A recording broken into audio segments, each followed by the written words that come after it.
Sir, sino po sila, sir? Kim Cabildo. Okay, Sir Kim, anong auto para tandala natin, boss? 1989 Toyota Corolla. Okay, SKD, tama ba?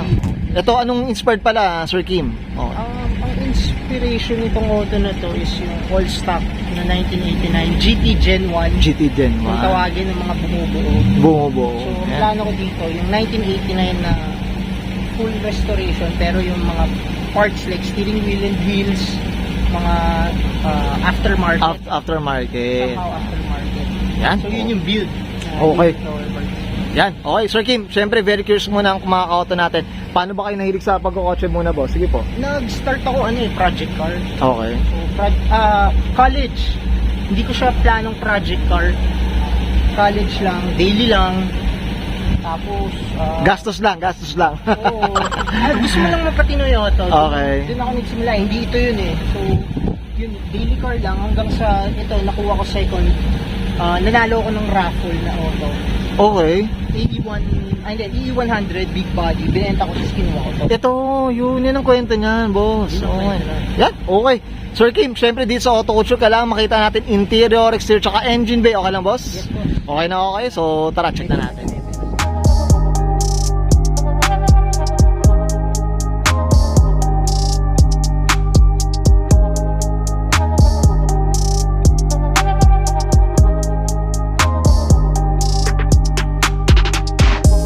Okay, Sir Kim, usapang interior tayo. Anong meron dito, boss? Sige po. Interior, all stock lang. Okay. So, ito, aftermarket ko na steering wheel. Mhm. Pero everything else, all stock. Naka-Bluetooth na Bluetooth na stereo, boss. stereo. Okay. Tapos, presentable na dashboard, OEM, yung mga yan, OEM. So, hindi siya sobrang buo, tignan mo. Oo, no? Hazard switch Kumbaga, na. paunti-unti, tama ba, Sir Kim? Slowly yun. Oo. Pero, Oo. unti-unti ko siyang binubuo, pero gusto ko yung pag nabuo ko, correct siya. Correct na, tama. Iba rin talaga. Kailangan yung mag-iba rin talaga pag period correct na, tama ba? Mhm. Boss Kim. Ayan, flex lang natin yung likod mga ka-auto. Sir Kim, ayan, no? SKD Gen 1. Jeep, ayan, okay. Tsaka ito, window riser to mga ka-auto. Ayan, naka-window riser pa. Okay. Sunshade. Sunshade, okay. Ayan, ano ba yun? Yung pang 92 talaga, boss. Correct na AE92. Rare I think pups na usually yan, ano? nasa ano siya eh. Oo. 1.5 SE limited. Okay. Usually. Rare pops na yan, I'm sure, Sir Kim, no? Rare pops na. Okay, Sir Kim, okay ka na dito sa, sa interior, boss? Yun lang. Okay na, yan. Oo. Okay. So, tara, check naman natin yung labas, boss. Okay lang? Yes, sir. So, tara.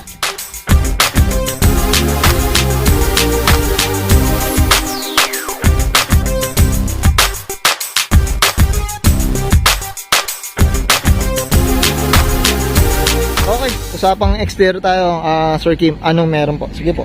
So, sa exterior, nakuha ko yung paint, ganito na eh. Hindi Okay. siya yung usual na pula na ganito, Mm. na all stock.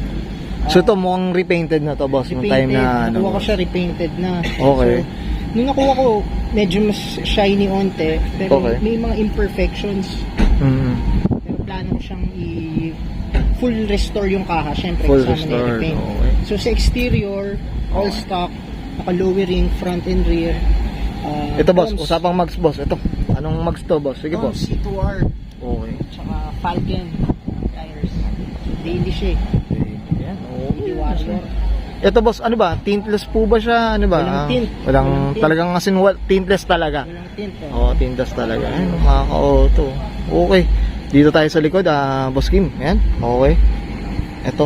Ito, flex lang natin na banggit ni Sir Kim yung yung parang yung cover sa likod, yung rear, yung sunshade, yan. For Corolla. Yan. Okay, boss. Ito dito All sa likod. stock. Binuo ko lang yung mga emblems niya.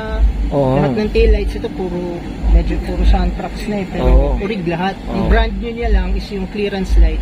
Tapos yung JDM na headlight. Na headlight, okay. Ito, syempre, pag nakaluwag-luwag na, pagpapalit din tayo ng ganyan. Tama ba, Boss Kim? Abang ng Abang-abang lang. Ayan. magandang Na presyo. presyo. Tsaka Oh. availability. Yun. Ang hirap Tama. sa kung sasakyan. Okay. Yan. Lahat ng niya, moldings, bago. Yung Bago front na. and rear. Meron ako nakatabi yung kaliwat kanan eh, pero Okay. hindi ko muna kinabit. So, nakabang na lang dyan. Okay. Okay. Okay. Sir Kim, okay tayo sa exterior, boss? Okay na. So, check naman natin yung makina, boss. So, tara. Okay, usapang engine bay tayo, Boss Kim. Anong meron dito, Boss Kim? Engine, ito all stock na 4AF 16 valve. Okay. So carburetor siya. Itong engine na to na full rebuild ko na siya. So lahat ng nilagay ko is OEM. Okay. Ngayon maayos naman na siya eh. Kung ba yung ang importante yung ano no na makakapag Madumi lang. madadala ka sa Kahit location saan, mo, no? Kahit point sa A to madali point yan. B, no? Ayan, mga Usual na ano nito ruta ano eh. Pag weekends Marilaki, Okay. Tagaytay. So yan yung ano. Okay. Madumi lang, hindi ko na na-detail. Okay. Hindi Boss, na ayos. Sir Kim, ito usapang ano pala displacement, anong displacement pala na ito? 1.6. 1.6. 1.6 Ayan. 4AF. Ayan. Okay. Dumi no? Ayan. Ito may strut bar na rin tayo Strut dito. bar. Okay. Ayan. OEM. Yan. Okay. Okay ka na, Boss Kim, dito sa makina natin? Yes sir. Alright, yan. Thank you. Okay, yun guys, nakita natin interior, exterior, saka engine bay. Siyempre, usapang ano tayo, SKD, mga kodon ay Sir Kim Cabildo. Siyempre, Boss Kim, siyempre, di sa auto ko hindi mawala. Shoutout tayo, Boss. Sige po, go po. Shoutout una syempre yung nag-host ng event A90 today, yung mga enthusiast na pumunta dito pare-pareho sa sakyan. For God syempre, for blessing us ganito, magandang kahit na sobrang maulan. Recently ngayon, ano siya, paaliwalas kahit paano. And family and friends. Yan, oh, Boss, yung wife niya, tsaka yung kids, Yung yung, wife. kay baby natin, oh, Diyos ko. Julio. Yan, shoutout tayo dyan sa mga, Kapatid. yan, okay. Boss, baka may mga shops silang gustong pasalamatan, boss. Shoutout, boss. Sige po, go po. Siyempre, unang-una si Glenn Adonis, RCS Auto Shop. Yan, yun naman. Okay. Tsaka yung mga local, local auto supply na tabi ng opisina. Yan. Set. Boss Kim, okay na po? Ayos. Okay, so guys, susbayan ko na. And Sir Kim Cabildo, pasok ka na 1989 Toyota Corolla SKD. Usapan GT Gen 1 inspired, mga koto. And this is Oro Culture. Thank you.